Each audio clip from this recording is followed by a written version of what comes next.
Hey guys, this is Carlos Casados, and I want to talk to you about something called an amygdala hijack. I know it's a weird word, isn't it? So, what are we talking about here?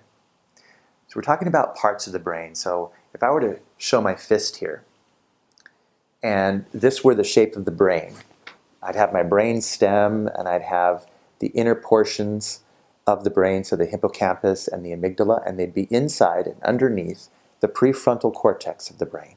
And I think this is a great model because what happens in an amygdala hijack is that this portion of the brain, the amygdala in your limbic system, seizes control and it disconnects from the other parts of your brain that make decisions and can process things and access wisdom and social understanding and things like that, all the emotionally intelligent responses. And it starts to loop inside because it believes that you're under attack and that it needs to protect you. So the function is actually to protect you, but what happens is in this modern society where we have a complex social structure, we still have this amygdala asserting control over the brain sometimes where it's not appropriate. So what I'm here to talk about is, first of all, what is it? What situations could come up like that? And what would you do about it if that happens? So let me illustrate this a different way. In a modern job where you have deadlines, you may sometimes have a supervisor or a boss who breathes down your neck and is upset at you and perhaps makes you feel threatened on some level. When that happens, your body feels that it's under physical threat, even if that's not the case.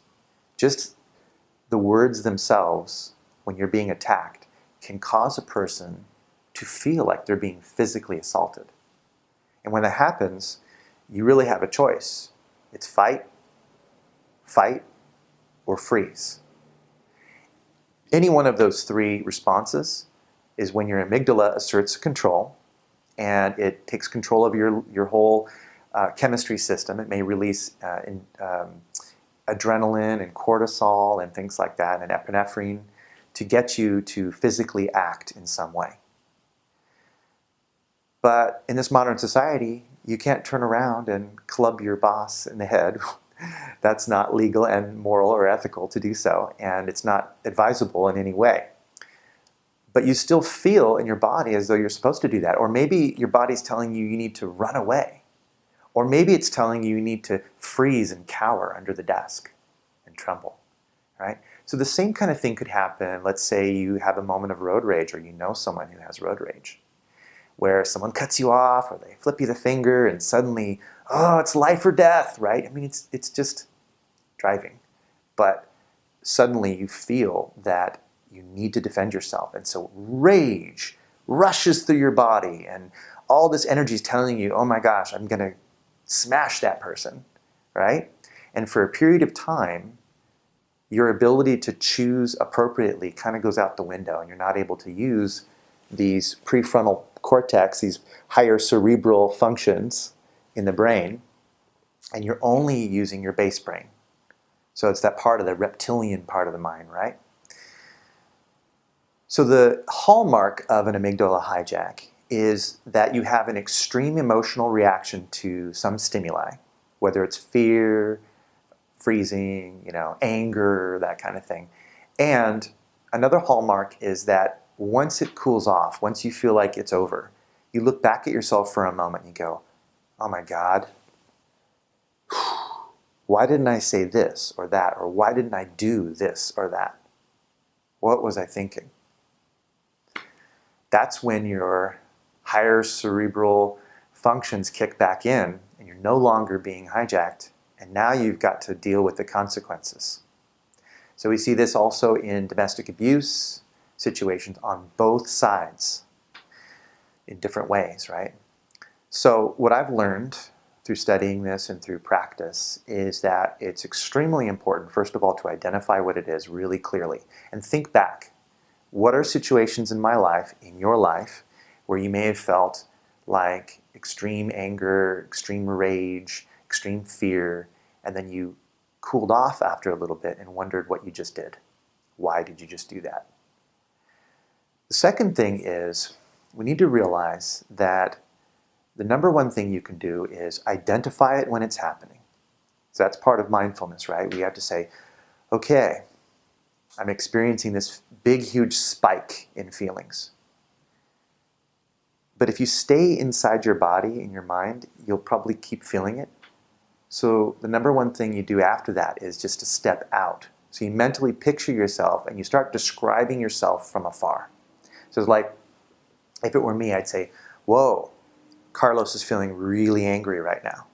And I'm actually speaking to myself in third person to give myself a little bit of emotional distance. I'm dissociating a little bit. Wow, Carlos is experiencing a lot of fear. Wow. And you just notice it. Second thing is take a deep breath. The brain needs oxygen. Take 3, 4, 10 deep, slow breaths. And you'll start to change the nerve innervation in the brain out of the function from fight, flight, or freeze and into this other rhythm. You start to relax. Your blood pressure starts to cool, right? It starts to change. So you separate yourself and you notice and describe the person having the experience as though it's a second or third person. You start taking deep, slow breaths. And the third thing would be to make an observation, maybe like something that you could do, like you could make a joke. You could say, wow, Carlos feels pretty strong about that. Or, boy, he looks really silly right now. Just something that points out the awkwardness of it. And you'll already be in your higher brain function. You'll already be analyzing it in a different way. And you'll know that you've already broken the cycle. Now you get into that practice of doing that. Then, once you've changed your mental state, you can start to ask yourself, all right, so what would the wisest part of myself do about this? What's the best way to handle this? What should I say? What should I do? So you can come right back into the body at that point and see it from the first person point of view. Let's go over the steps again. First, you want to notice that it's going on. Then you want to step out of yourself and describe what it is that you see so that you have a little bit of dissociation and separateness. You want to breathe slow and deep, at least 4 times, maybe 10. Gives you a little bit of time to process. Then you want to make a comment or an observation about it that might be quirky or funny or just remind you that it's not the end of the world, that you're not really in danger, that everything's going to be okay. And then you come back into your body and you ask, hey, what does the wisest part of me know is appropriate for this situation?